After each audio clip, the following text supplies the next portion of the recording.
Salam saudara yang dikasihi Tuhan, mari kita tunduk kepala kita berdoa.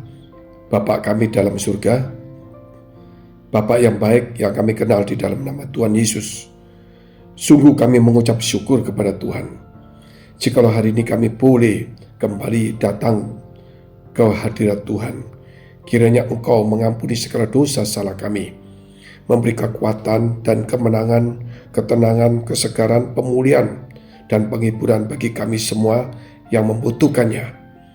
Terima kasih Tuhan, biar umat-Mu Engkau jagai, Engkau lindungi, Engkau bentengi dari segala kuasa kegelapan dan godaan. Terima kasih Bapa, di dalam nama Tuhan Yesus kami sudah mengucap syukur dan berdoa. Haleluya. Amin. Kita tahu bahwa manusia itu diciptakan itu bermasyarakat. Tidak sebagaimana kalau kita makhluk yang lainnya. Contohnya kalau kita melihat bebek, maka kalau bebek itu ketika dilahirkan, walaupun dia dibesarkan di ayam atau di binatang lain, dia tetap bisa berenang walaupun tanpa diajari. Lain halnya dengan manusia. Manusia kalau ditaruh di tempat makhluk lain, dia akan menjadi makhluk lain seperti itu. Tindakannya, cara berpikir, dan kelakuannya. Contohnya, baru-baru ini ditemukan juga anak kecil yang terhilang yang sekian tahun telah menjadi agak dewasa, ternyata dipelihara oleh seekor monyet atau gorila. Sehingga kelakuannya, duduknya, tidurnya sama seperti mereka lingkungan di mana dia waktu itu dipelihara. Oleh karena itu manusia, umat Tuhan hari ini kita tidak bisa hidup sendiri. Tapi kita harus bermasyarakat, terutama kita harus berkelompok di dalam jemaah, yaitu jemaat Kristen, di dalam umat Tuhan bersama-sama. Walaupun mungkin ada perbedaan, ada juga namanya bermacam-macam gesekan dan sebagainya. Itulah satu proses. Besi menajamkan besi, manusia menajamkan manusia. Kalau kita tidak mau dipertajam, kalau kita tidak mau digesek, maka kita tidak mungkin akan menjadi hal yang mulia. Seperti batu permata atau berlian, itu perlu dipotong, digosok, dan sebagainya, supaya menjadi indah. Demikian juga kalau kita manusia, kalau kita tidak mengalami persoalan, tekanan, kesulitan, kita tidak akan ada daya juang. Kita tidak akan mendapatkan ide-ide baru, dan kita tidak mungkin berharap dan mengenal Tuhan. Sebab itu, saudara yang dikasihi Tuhan, mari sebagai umat Tuhan jangan putus asa, jangan menghindar, jangan menyendiri ketika kita di dalam kesulitan atau kita mungkin diasingkan oleh orang lain. Tetaplah kita berkumpul, tetaplah kita menyatu, tetaplah kita mendekat bersama-sama untuk beribadah mencari Tuhan. Pengkhotbah pasal 4 ayat 9, saya bacakan satu persatu ayatnya. Berdua lebih baik daripada seorang diri, karena mereka menerima upah yang baik dalam jeripaya mereka. Jadi kita perlu adanya teamwork atau kerjasama. Dan kalau kita bilang teamwork kerjasama, berarti kita perlu rekanan, teman. Termasuk di dalam keluarga, kita dijadikan saudara bahwa laki dan perempuan. Dan Tuhan memberkati dan beranak cucu supaya bertambah banyak. Berarti berdua.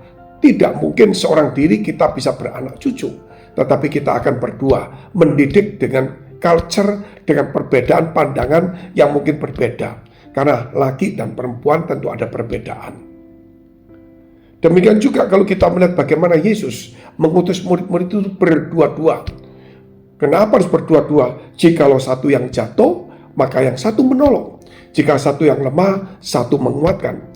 Jika satu yang salah, satu menasihatkan. Karena kita manusia tidak luput daripada kelemahan, kesalahan, saudara. Tetapi kita perlu teman untuk mengingatkan, menghibur, menguatkan, menasihati, bahkan menegur. Kita lihat Pengkhotbah 4 ayat 10. Karena kalau mereka jatuh, yang seorang mengangkat temannya. Tetapi wahai orang yang jatuh, yang tidak mempunyai orang lain untuk mengangkatnya. Jadi sangat sedih sekali kalau ada seorang diri jatuh, tidak ada yang mengangkatnya, itu berbahaya. Contoh-contoh saudara, itu ada beberapa waktu lalu ditemukan ditemukan apa? Seorang yang sudah meninggal, yaitu di dalam kamar mandi. Kenapa? Karena rumahnya itu kosong, tinggal dia sendirian. Ketika dia masuk kamar mandi, kuncinya itu, saudara, engsel pintunya itu apa? Bukaan pintunya itu tidak bisa dibuka, rusak. Dia minta tolong, tidak bisa, kan tertutup. Dia tidak punya teman lainnya. Apa yang terjadi? Sekian hari kemudian ditemukan dia sudah mati. Dan juga kita banyak menemui orang-orang, saudara, yang seorang diri ditemani oleh mungkin binatang atau anjing yang setia. Tapi sekian hari kemudian ditemukan tinggal tulang belulangnya. Karena sudah mati, tidak ada yang tahu. Sehingga waktu dia mati, terpaksa binatang peliharaannya ya memakan daging-dagingnya itu. Atau dia dagingnya itu hancur dengan sendirinya. Kita perlu namanya berteman walaupun ada perbedaan. Walaupun mungkin saudara kita ada sedikit ketidakcocokan. Tapi itulah namanya satu proses hidup. Ada siang, ada malam. Jadi jangan sampai kita menghindar ketika ada seseorang yang menegur. Diingatkan firman Tuhan bahwa lebih baik saudara ada seorang teman yang baik itu pasti menegur. Tetapi seseorang yang selalu menjilat, hati-hati terhadap dia. Kita lihat terus ayatnya. Juga kalau orang tidur berdua, mereka menjadi panas. Tetapi bagaimana seorang saja dapat menjadi panas? Jadi menyendiri itu perlu waktu, yaitu saat-saat teduh atau saat-saat sendiri mau berdoa, tetapi tetap dalam pengawasan lingkungan yang memang kita sudah ada rekanan yang memperhatikan, atau kita sudah memberitahu info kepada teman-teman bahwa kita lakukan seperti ini. Itulah saudara. Jadi kalau manusia sendiri, kalau tidak diajar berenang, dia tidak bisa berenang. Kalau manusia tidak diajar menulis, ya tidak bisa menulis. Kalau manusia tidak diajar membaca, menyanyi, ya tidak mungkin bisa. Sebab itu manusia perlu bermasyarakat. Dan kita menimbang pengalaman satu dengan yang lainnya. Tetapi tidak sedikit ada orang yang ingin mencelakai, menciderai, merugikan kita. Sebab itu kita tetap waspada. Ya juga dikatakan bahwa kalau kita berdua, tentunya saudara kita akan menjadi kuat. Kalau kita lihat tali satu atau benang itu mudah diputuskan. Tapi kalau 2-3 lembar tali itu tidak bisa diputuskan. Kalau kita lihat contoh kapal itu ketika berlabuh, maka ada tali yang dilemparkannya untuk yang di tempat dermaga yang ada besinya supaya diikat situ, diputar di sana. Sebab apa? Ketika kapal itu sudah mulai bersandar, maka dia masih jalan, tali itu yang akan menahan dia tidak bisa jauh. Ketika dia mulai mundur lagi, tali itu diikat lebih dalam lagi sehingga kapal itu mendekat dan kemudian diikat. Tetapi ketika saya lihat tali itu kelihatannya satu, tebal begitu. Tetapi ternyata satu itu terdiri dari banyak tali yang digabungkan jadi satu. Demikianlah kalau kita bersatu, kita akan menjadi kuat. Kalau kita sendiri-sendiri, kita akan runtuh. Bersatu bukan berarti tidak ada perbedaan. Tentunya saudara, kita mungkin banyak perbedaan. Kita tidak setuju mungkin dengan pendapat orang lain. Tetapi kan ada pemimpin, suka tidak suka kita harus mengikutinya. Dan Roh Kudus akan menuntun kita. Firman Allah akan menuntun kita. Ajaran-ajaran Tuhan akan menuntun kita.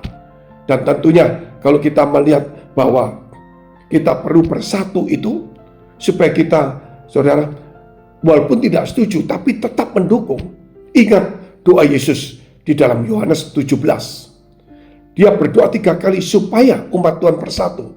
Tetapi kalau kita lihat media akhir-akhir ini, banyak orang Kristen itu ingin supaya populer, supaya dia viral, atau supaya dia dikenal. Akhirnya mengorbankan kesatuan. Walaupun itu gerejanya, temannya, jemaatnya, pendetanya, atau apa saja bangsanya, dia akan rusak walaupun itu mungkin infonya tidak benar. Demi dirinya sendiri. Sebab itu kita perlu kesatuan. Mari saudara, kita akan tunduk kepala. Kita akan berdoa. Bagi saudara yang membutuhkan pertolongan doa, baik itu dalam masalah persoalan, tantangan, pekerjaan rumah tangga, karir studi, perjodohan, Tegapkan kedua tanganmu di dadamu. Jika engkau membutuhkan pertolongan, pemulihan, kesembuhan dari Tuhan, tumpangkan tanganmu bagian sakit, karena imanmu akan menyelamatkan engkau. Mari kita berdoa di dalam nama Tuhan Yesus. Jadilah sembuh, jadilah pulih, jadilah kuat, diberikan jalan keluar, diberikan hikmat dan kemenangan dari Tuhan. Diberkati Tuhan dalam nama Tuhan Yesus. Haleluya. Amin. Jika saudara masih membutuhkan pelayanan doa dan konseling, silakan hubungi nomor tertera di bawah ini. Tuhan Yesus memberkati.